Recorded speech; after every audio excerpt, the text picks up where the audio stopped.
Қайырлы күн, қымбатты достар. Сіздермен бірге мен Салтанат Әбдіғали, Кітаптар әлемі жобасы.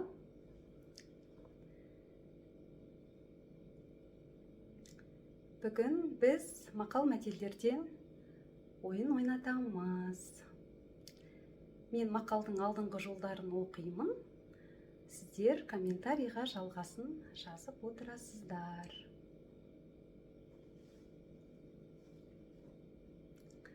Қосылған кісілер болса, бейнем жақсы көрініп тұрма, даусым анық естіліп тұрма, комментарийға қосу белгісін және қай қаладан қосылып отырсыздар, соны жазып жіберсеңіздер. Сәлем, Жібекжан. Түркістаннан сәлем дейді.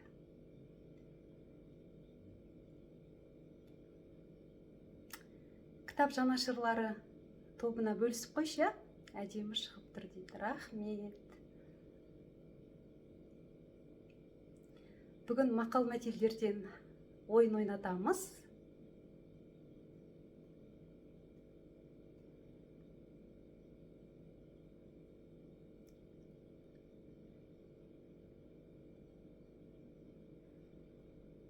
Мен мақалдың алдыңғы жолын оқимын.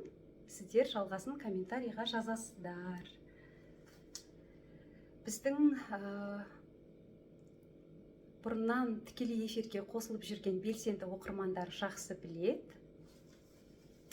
Бірінші келген жауаптарды қабылдап, тікелей эфирден кейін 1-2 сағаттың ішінде жеңімпаздардың есімін парақшада жариялаймыз.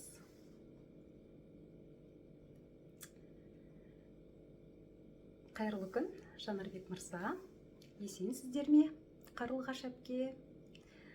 Қасиетті Рамазан айында ұстаған оразаларыңыз, дұға тілектеріңіз, ізгі амалдарыңызды Алла қабыл етсін. Бейсенбі берекелі болсын. 5 кісі қосылыпты. Қазір кісілер қосылғанша мен хабарландыру айта отырайын. Қалайсыз, Жібек әпке? Дәл қазіргі уақытта Кітаптар әлемі жобасы балалар арасында бірге кітап оқиық онлайн байқауын өткізуде. 8 наурыздан бастап 12 мен 15 жас аралығындағы жеткіншектердің жұмыстарын қабылдап жатырмыз. Байқаудың шарты қарапайым. Балалар өздері оқыған әсерлі шығармаларын әңгіме немесе ертегіні қағазға қарамай, телефонға видеоға түсіріп, маған телеграмға жолдайсыздар. Содан кейін мен Қазылар алқасының тобына саламын. Наурыздың 23 күні бұйыртса осылай тікелей эфирге шығып, жеңімпаздардың есімін жариялаймыз. Қапы қалмаңыздар, балаларыңызды қатыстырыңыздар. Сіздерге сәттілік тілейміз. Бұл енді аздаған жарнама болды.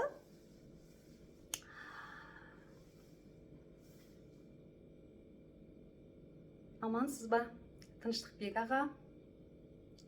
Қазақтың мықты ақыны Тыныштықбек Әбдікәкімұлы ағамыз қосылды. Тікелей эфирге. Бастаймыз ба? Достар, 12 кісі болды. Қазір қосыла берер, я? Сәлеметсіз бе, Ербол мырза? Осы орайда мен жаңа айтып өткен бірге кітап оқиық онлайн байқауының демеушісі, біздің Кітаптар әлемі жобасының барлық жұмыстарына атсалысып жүрген белсенді оқырмандарға сыйлық таратып жүрген, осы кітаптарды бізге сыйлаған ақтаулық кәсіпкер Бақыт Жұмабек ағамызға алғысымызды білдіреміз. Сәлеметсіз бе, Мақсат ағам?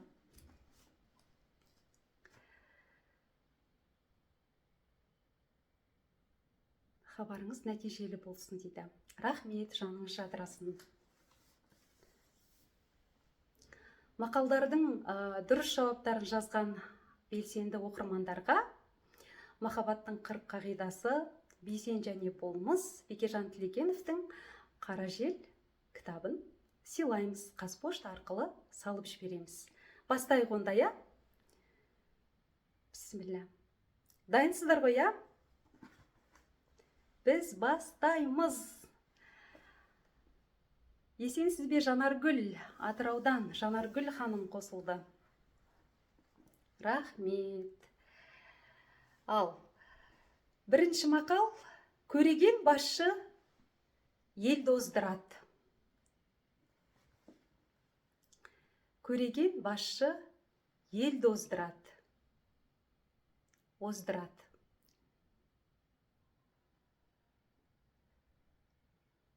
Өткенде мамандар айтқан еді, осы менің сөздерім жоқ әлде сіздердің жауаптарыңыз негізі эфир уақытында баяу келеді екен. Ол интернетке байланысты емес екен. Көреген басшы ел тоздырады. Екінші жолын кім айтар екен? Көргенсіз басшы елді тоздырады. Осылай деп жазатындарыңызды білгенмін. Жауап ол емес. Көреген басшы ел тоздырады.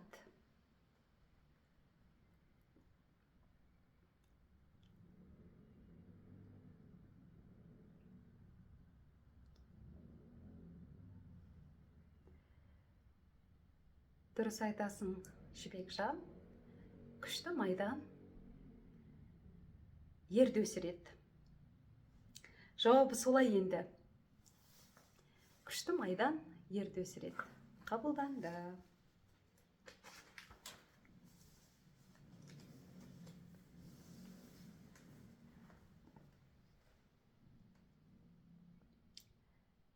Әрі қарай кеттік. Жастың тілегі бір.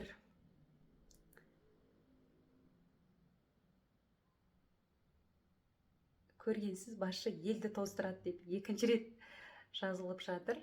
Дұрыс айтасыз, Қарлығаш әпке. Күшті майдан ерді оздырады. Ерді өсіреді, оздырады, қабылданды. Жастың тілегі бір.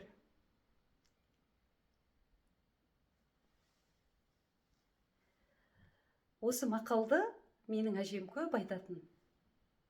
Есімде жақсы сақталып қалыпты. Жастың тілегі бір.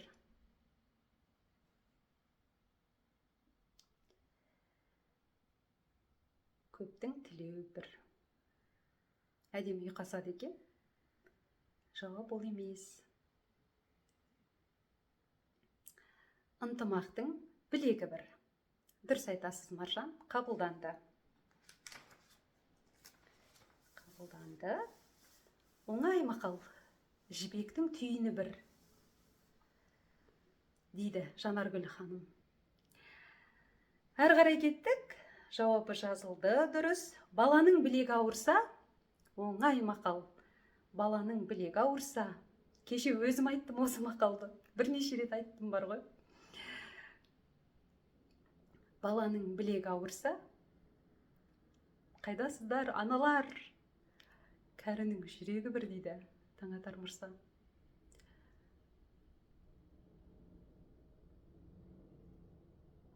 Ынтымақтың білегі бір. Алдындағы мақал, дұрыс, Қарлығаш әпке. Баланың білегі ауырса?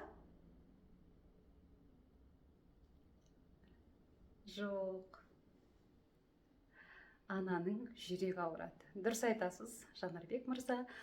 Маржан, ананың жүрегі ауырады.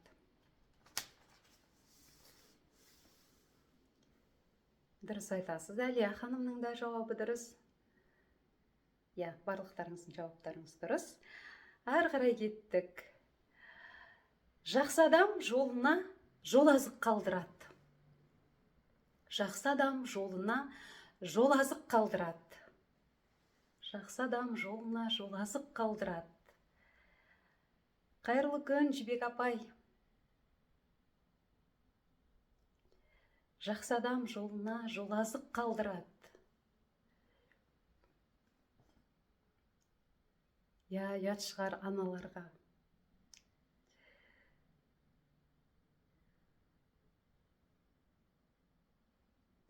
Жақсы адам жолына жол азық қалдырады.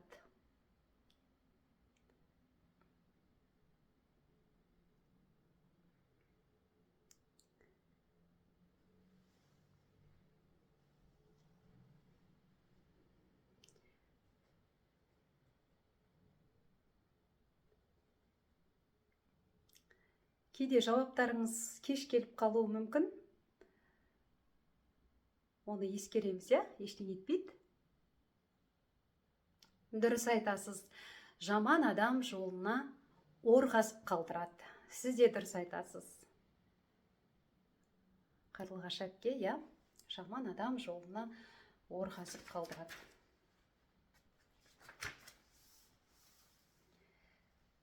Жақсының жаты болмайды.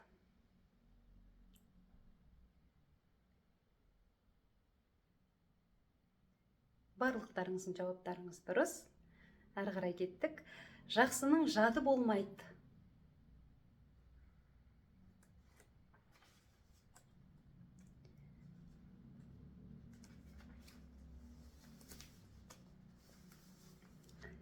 Жақсының жаты болмайды.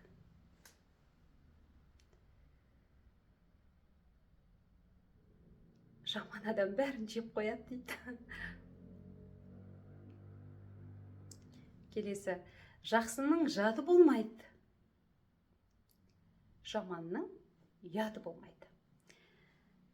Дұрыс айтасыз. Сіздің есіміңіз Ақзия ғой, я? Әдемі есім қабылданды. Жаманның ұяты болмайды. Ал бұл мақалды бәріңіз білесіздер деп ойлаймын. Ит тойса атасын танымас.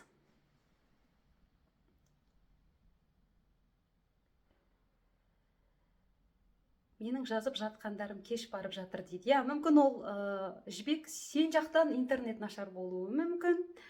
Ештеңе етпейді.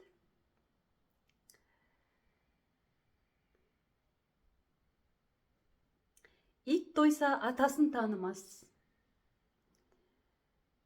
Осы мақалды да жиі естеймін. Ит тойса атасын танымас. Ит тойса атасын танымас.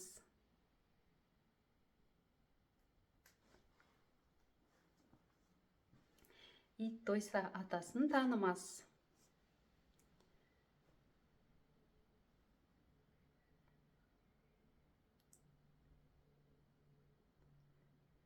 Ит тойса атасын танымас.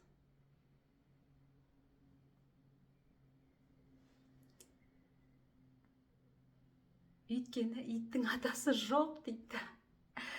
Жауабын айта салайын, я? Ит тойса атасын танымас, жаманға мал бітсе, жақынын танымас дейді. Жаманға мал бітсе, жақынын танымас дейді. Әрі қарай кеттік. Жары жаманның жаны жаралы дейді. Достар, жары жаманның жаны жаралы.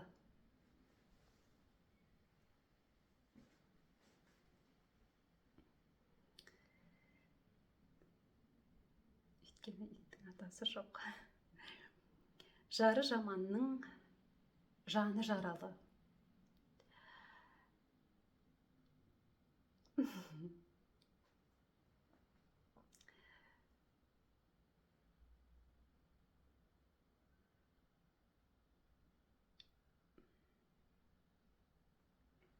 Жары жаманның жаны жаралы.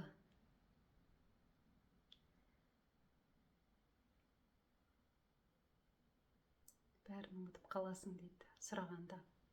Я, кейде солай болады.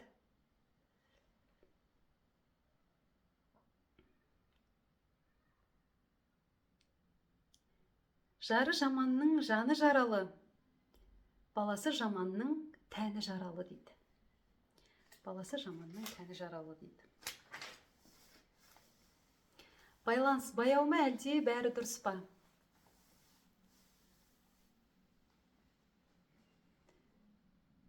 Ойланып отырсыздар ма?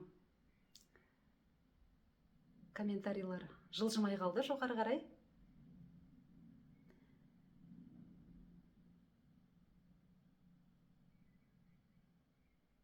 кеттік. Иә, Маржан, сіздің жауаптарыңыз келіп жатыр. Кеттік. Келіннің сөзі кетпендей дейді. Келіннің сөзі кетпендей. Рахмет, Ербол мырза, бәрі жақсы дейді. Келіннің сөзі кетпендей.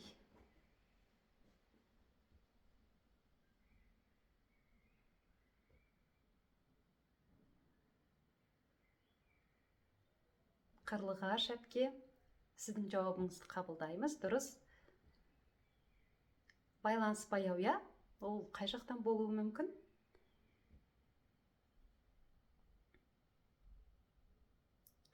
Қазір көреміз. Мен мүмкін өшіріп, қайтадан шығып көремін. Егер мен жақтан болмаса, онда сіздерде. Дұрыс айтасыз, Ағзия ханым. Баланың сөзі батпандай. Солай жасаймыз ба? Достар, мен шығып, қайтадан шықсам, сіздер қосыласыздар ғой, я? Дұрыс.